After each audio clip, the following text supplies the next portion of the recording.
शिलाई मशीन अशीच उघडी ठेवतो किंवा एखादा साधा कपडा घेऊन आपण ती अशी झाकून ठेवतो, पण याच्याने काय होतं, तुमची शिलाई मशीन सारखी बिघडते आणि तुम्हाला सारखा रिपेअरिंगचा खर्च येतो. तर शिलाई मशीन बिघडू नये म्हणून काय तुम्हाला उपाय करायला सांगते मी आज, नक्की बघा शेवटपर्यंत. खूप युजफुल हा व्हिडिओ होणार आहे ज्यांच्याकडे शिलाई मशीन आहे. तर शिलाई मशीन आपण अशीच ठेवल्याने याच्यामध्ये धूळ जाते आणि धूळ गेल्याने मशीन जड चालते. तर त्याच्यामुळे याच्यावरती एक प्रभावी उपाय मी शोधलेला आहे. तर तो काय आहे आज मी तुम्हाला सांगते. तर चला मग व्हिडिओला सुरुवात करूया.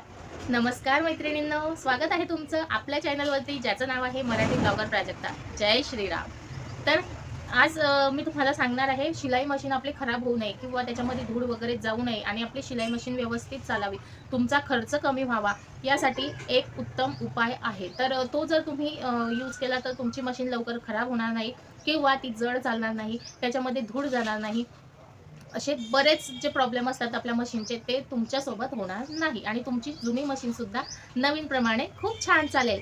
तर व्हिडिओवरती नवीन असाल, चॅनलवरती नवीन असाल तर चॅनलला सबस्क्राईब नक्की करा, कारण तुमची हे मैत्रीण अशीच नवनवीन टिप्स तुमच्यासाठी, शिलाईसाठी आणि तुमच्या बिझनेस ग्रो करण्यासाठी घेऊन येणार आहे. तर तुमच्या या मैत्रिणीच्या चॅनलला नक्की सबस्क्राईब करा आणि एक लाईकसुद्धा नक्की करा आणि व्हिडिओ पूर्ण बघा आणि आवडल्यास कमेंटसुद्धा करा. तर चला आपल्या विषयाला सुरुवात करूया. तर मशीन खराब होऊ नये तुमची आणि जड चालू नये, तुमच्या मशीनमध्ये काहीही प्रॉब्लेम येऊ नये म्हणून एक उत्तम उपाय आहे तो म्हणजे शिलाई मशीन बॅग. तुम्हाला माहितीच असेल शिलाई मशीनची बॅग मिळते. तर आज मी तुम्हाला सांगणार आहे की त्या कोणकोणत्या प्रकारच्या असतात आणि कोणती बॅग कुठल्या कामासाठी आपण यूज करायची. तर एक बॅग असते ती असते हँडल बॅग.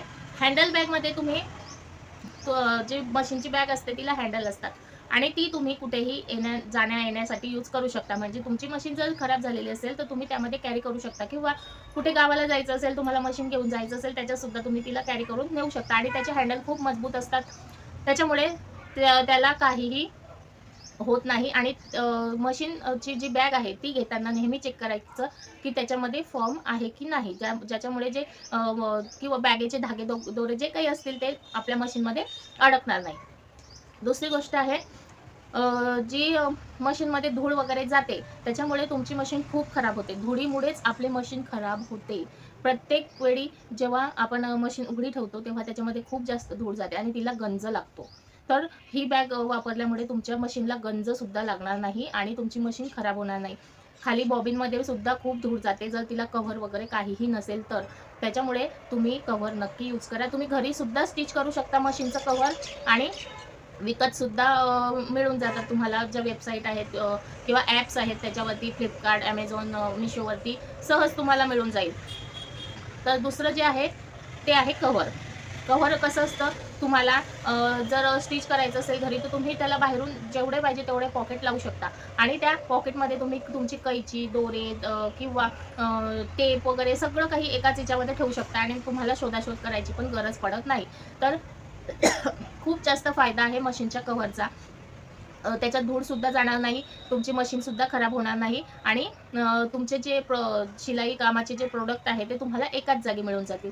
तर खूप छान आहे कव्हर. तुम्ही नक्की घरी स्टिच करा जर तुम्ही स्टिच करणारे असाल तर. आणि तुम्हाला जर स्टिच करता येत नसेल तर मला कमेंट करा, मी तुम्हाला नक्कीच मशीनचं कव्हर स्टिच करून दाखवेल कसं स्टिच करायचं आणि किती पॉकेट त्याला लावायचे. तिसरी गोष्ट आहे ती आहे ट्रॉली बॅग. आपल्या मशीनची ट्रॉली बॅगसुद्धा मिळते. तर तुम्ही गुगलवरती किंवा ॲमेझॉन, फ्लिपकार्ट, मिशोवरती सर्च करा, तुम्हाला सहज मिळून जाईल. तर प्राईस जास्त असेल तर तुम्ही घरी स्टिच करा आणि तुम्ही जर अफोर्ड करत असाल तर तुम्ही नक्कीच विकत घ्या. तर ही झाली तुमच्या मशीनबाबतच्या गोष्टी, की तुम्हाला मशीन जर खराब होऊ नये असं वाटत असेल, तुमची जुनी मशीनसुद्धा नवीन मशीनप्रमाणे छान चालावी असं वाटत असेल तर तुम्ही तिला ऑइलिंग चांगलं करा. ऑइलिंग कसं करायचं मी तुम्हाला कालच्याच व्हिडिओमध्ये दाखवलेलं आहे. तर ऑइलिंग चांगलं करा आणि ऑइल कधीही तुम्हाला ऑइलिंग करायचं असेल तर रात्री करून ठेवा, जेणेकरून सकाळी जर तुम्ही ऑइलिंग केलं आणि लगेच त्याच्यावरती कपडे शिवले तर ते ऑइलचे जे डाग असतात ना ते आपल्या कपड्यांना लागतात. त्याच्यामुळे ऑइलिंग नेहमी रात्री करायचं आणि खूप पायडल मारायचं. जेव्हा तुम्ही ऑइलिंग कराल तर ऑइलिंग झाल्यानंतर पायडल खूप मारायचं, ज्याच्याने तुमचं पायडल सुद्धा सहज चालतं आणि एकदम स्मूथ चालतं. तुम्ही नुसतं पाय जरी ठेवलात ना तर ते आपोआपच चालतं. तुम्ही माझं कालच्या व्हिडिओमध्ये बघितलं असेल, मी फक्त पाय ठेवला की पायडल हालत होतं.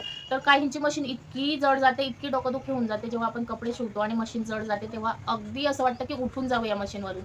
त्याच्यामुळे प्रत्येक माझी मैत्रीण या गोष्टीसोबत रिलेट करत असेल की खरंच खूप त्रास होतो जेव्हा आपली मशीन जड जाते.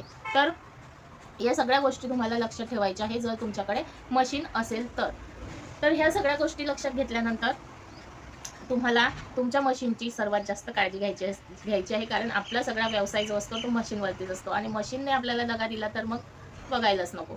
तर तुम्ही कव्हर नक्की यूज करा मशीनसाठी आणि तुमच्या मशीनमध्ये धूळ वगैरे जाणार नाही याची काळजी घ्या. मशीनला योग्य ती सुई वापरा. कोणत्या कपड्यासाठी कोणती सुई वापरावी हे सुद्धा महत्त्वाचं आहे. जर तुमचे फुल शटल मशीन असेल, अम्ब्रेला मशीन असेल तर तुम्ही तिला 18 नंबर ची मशीन यूज करायची नॉर्मल कपड्यासाठी. आणि जर तुम्हाला जाड कापड किंवा पोतडीचं काही शिवायचं असेल तर तुम्ही 21 नंबरची सुई यूज करायची. तुमची जर हाफ शटल मशीन असेल तर तिच्यावरती नॉर्मल कपड्यासाठी 16 नंबरची सुई यूज करायची आणि जाड कपड्यासाठी 18 नंबरची सुई यूज करायची. तर हे सगळे जे सुईचे प्रकार आहेत ना ते आपल्याला माहिती पाहिजे की कोणत्या कपड्यावरती कोणती सुई चालावी, नाहीतर तुमची मशीन बिघडून जाते. कारण तुम्ही कोणत्याही कपड्यावर कोणतीही सुई यूज केली तर तुमची सुई सुद्धा तुटते आणि खालचा जो प्लेटचा भाग असतो तिथे असे सुईचे टोचे उमटतात आणि त्याच्याने ते सुद्धा खराब होतं. त्याच्यामुळे ह्या सगळ्या गोष्टी मशीन असेल तर लक्षात ठेवायची आहे आणि कोणत्या कपड्यावरती कोणती सुई यूज करायची तेही लक्षात घ्यायचं आहे. त्यानुसार आपला कपडे स्टिच करायचे आहेत जेणेकरून तुमची मशीन लवकर खराब होणार नाही.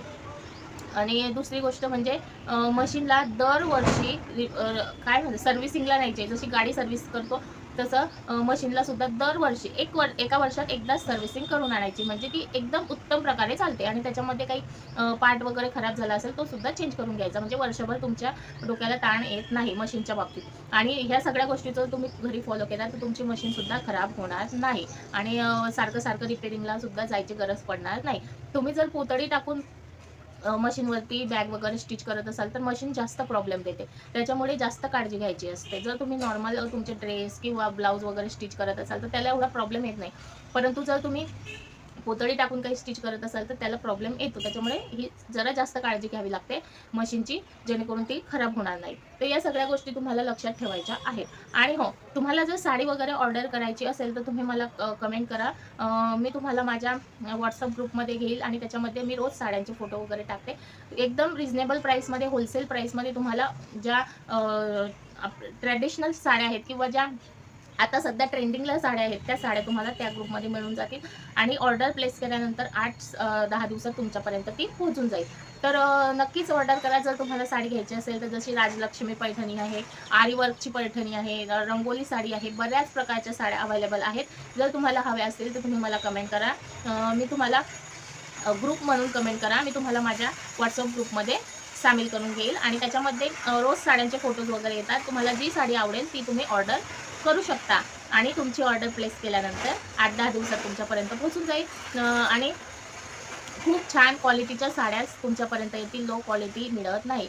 खूप छान क्वालिटीच्या साड्या आहेत आणि होलसेल प्राईसमध्ये आहेत. ज्या बाहेर तुम्हाला 2500-2600ला मिळतील त्या इथे तुम्हाला 2000पर्यंत मिळून जाईल. आणि ज्या रंगोली साड्या वगैरे आहेत त्या तुम्हाला अजून स्वस्त मिळतील.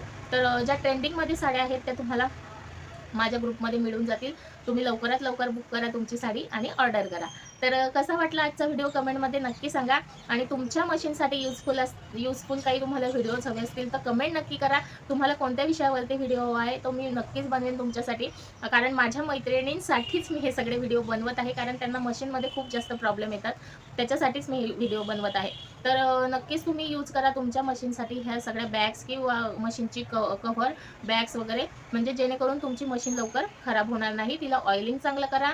तिला ऑइल करताना नेहमी रात्री ऑइल करा, पायडल मारा, म्हणजे जेणेकरून सगळं जे ऑइलिंग असतं ना ते पूर्ण मशीनमध्ये जातं आणि पूर्ण मशीन आपली ऑइलिंग होते आणि सकाळी एकदम मग ती स्मूथ चालते. तर ह्या सगळ्या काही टिप्स असतात, ट्रिक असतात ज्या आपल्याला माहीत नसतात, त्याच्यामुळे आपली मशीन खराब होते. तर नक्कीच लक्षात ठेवा. आणि हो, साडीसाठी ग्रुप म्हणून नक्की कमेंट करा. तुम्हाला मी माझ्या ग्रुपमध्ये नक्की सामील करेल आणि साडी ऑर्डर प्लेस करू शकता तुम्ही. तर भेटूया पुढच्या व्हिडिओमध्ये. तोपर्यंत आणि हो, एक विषय राहिला, ज्यांना यूट्यूब चॅनल चालू करायचं असेल त्यांनी चॅनल म्हणून मला कमेंट करा. जर जास्त चॅनल म्हणून कमेंट आला तर मी त्याच्यावरती सुद्धा व्हिडिओ बनवेन, कारण हा पण एक बिझनेसचाच भाग आहे तुमचा. तुमचं जर यूट्यूब चॅनल असेल तर तुम्हाला खूप जास्त फायदा होणार आहे तुमचा बिझनेस ग्रो करण्यासाठी, कारण मी माझ्या अनुभवावरून सांगत आहे. जर तुमचं इंस्टाग्राम असेल फक्त आणि यूट्यूब नसेल तर थोडं तुम्हाला कठीण जाईल बिझनेस ग्रो करायला, पण तुमचं यूट्यूब चॅनल सुद्धा असेल ना तुम्ही नक्कीच ग्रो कराल. आणि हो, आज व्हिडिओ टाकला आणि उद्या लगेच आपण व्हायरल झालो असं होत नाही, त्याच्यासाठी तुम्हाला 1 वर्ष किमान द्यावंच लागतं. तर तुमच्यामध्ये जर पेशन्स असतील ना, तर तुम्ही नक्कीच यूट्यूबवरती या आणि यूट्यूब चॅनल तुमचं ग्रो करा. तुम्ही जर वेगवेगळे जसं त्या क्रांती गोसावी ताई आहेत ना, त्यांचे प्रोडक्ट इतके छान आहेत. मी म्हणजे आधीच्या व्हिडिओमध्ये पण त्यांचं कौतुक केलेलं आणि आता पण सांगते, खूप छान प्रोडक्ट आहेत त्यांचे, पण त्या मला पाठवतच नाहीये. त्याच्यामुळे मी तुम्हाला दाखवू शकत नाही. ते जाऊ द्या. ते त्यांची इच्छा पाठवायचे की नाही पाठवायचे प्रमोशनसाठी.